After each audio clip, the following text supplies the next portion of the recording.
Assalamualaikum warahmatullahi wabarakatuh. Perkenalkan, nama saya Najwa Zakiti Syarifah dengan NIM 07.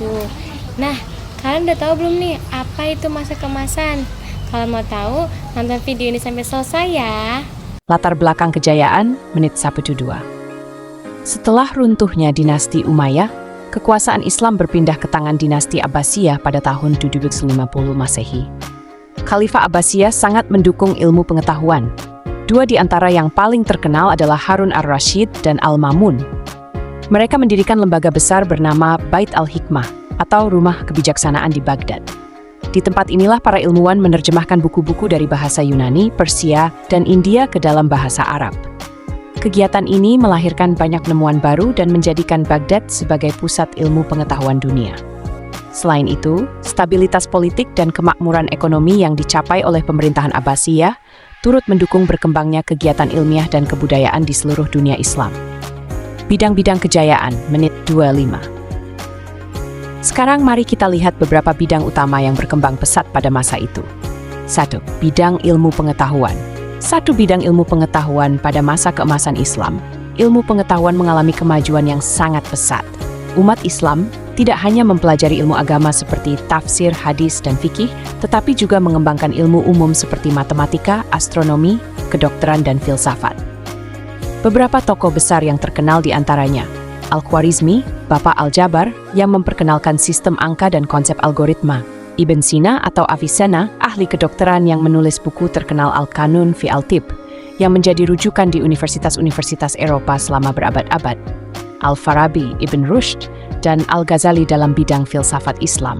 Jabir Ibn Hayyan, yang dikenal sebagai pelopor ilmu kimia modern. Ilmuwan-ilmuwan ini membuktikan bahwa Islam sangat menghargai akal dan ilmu pengetahuan, sebagaimana firman Allah dalam Al-Quran, apakah sama orang-orang yang mengetahui dengan orang-orang yang tidak mengetahui? 2. Bidang arsitektur dan seni. Dalam bidang arsitektur, umat Islam menciptakan karya yang menakjubkan. Kita bisa melihat keindahan Masjid Cordoba di Spanyol dengan tiang-tiang megahnya, atau Masjid Samara di Irak yang memiliki menara spiral yang unik. Seni Islam juga berkembang dalam bentuk kaligrafi, ukiran geometris, dan motif bunga yang indah. Semua itu menunjukkan bahwa kemajuan umat Islam tidak hanya pada ilmu pengetahuan, tetapi juga pada keindahan dan estetika. 3. Bidang ekonomi dan perdagangan. Pada masa keemasan Islam, perdagangan menjadi urat nadi peradaban. Kota-kota besar seperti Baghdad, Damaskus, Kairo, dan Cordoba menjadi pusat perdagangan internasional. Para pedagang Muslim menjalin hubungan dagang dengan Eropa, Afrika, bahkan Asia Timur melalui jalur darat dan laut. Kemakmuran ekonomi ini membuat kehidupan masyarakat menjadi sejahtera dan stabil. 4. Bidang pendidikan. Pendidikan menjadi hal yang sangat penting dalam masyarakat Islam kala itu. Bermunculan banyak lembaga pendidikan seperti madrasah, universitas, dan perpustakaan. Dua universitas tertua di dunia Islam adalah Al-Qarawiyyin di Maroko dan Al-Azhar di Mesir, yang masih berdiri hingga kini. Di tempat-tempat inilah lahir banyak ilmuwan dan ulama besar yang berperan penting dalam kemajuan peradaban Islam. Faktor penyebab kejayaan. Ada beberapa hal yang membuat masa ini mencapai puncak kejayaan. 1. Dorongan ajaran Islam untuk selalu menuntut ilmu. 2. Dukungan penuh dari para khalifah terhadap para ilmuwan. Adanya perpaduan budaya dari Arab, Persia, Yunani, dan India yang melahirkan inovasi baru. Sistem pendidikan yang terbuka dan teratur. 5. Stabilitas politik serta kemakmuran ekonomi yang menopang perkembangan ilmu. Faktor kemunduran.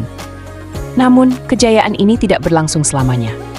Pada abad ke-13, dunia Islam mulai mengalami kemunduran. Beberapa penyebabnya antara lain, terjadinya konflik internal dan perebutan kekuasaan antar wilayah Islam, meningkatnya fanatisme golongan yang menghambat semangat ilmiah, dan yang paling besar adalah serangan bangsa Mongol pada tahun 1258 yang menghancurkan Baghdad, pusat peradaban Islam saat itu. Sejak saat itu, pusat ilmu pengetahuan dunia berpindah ke Eropa, dan dimulailah masa Renaissance di Barat yang sebenarnya merupakan hasil dari warisan ilmu-ilmu Islam. Dampak dan warisan. Walaupun masa keemasan telah berakhir, dampaknya masih bisa kita rasakan sampai hari ini.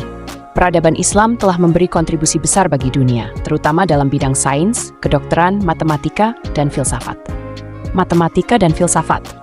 Banyak istilah ilmiah modern yang berasal dari bahasa Arab, Misalnya aljabr menjadi algebra dan alkohol menjadi alkohol. Warisan terbesar dari masa keemasan Islam bukan hanya pada ilmu, tetapi juga pada nilai-nilai keilmuan, semangat mencari pengetahuan, dan keterbukaan terhadap perbedaan budaya. Nah, kalian sudah tahu kan apa itu masa keemasan? Jadi, sekian video dari saya. Kurang lebihnya mohon maaf. Wassalamualaikum warahmatullahi wabarakatuh.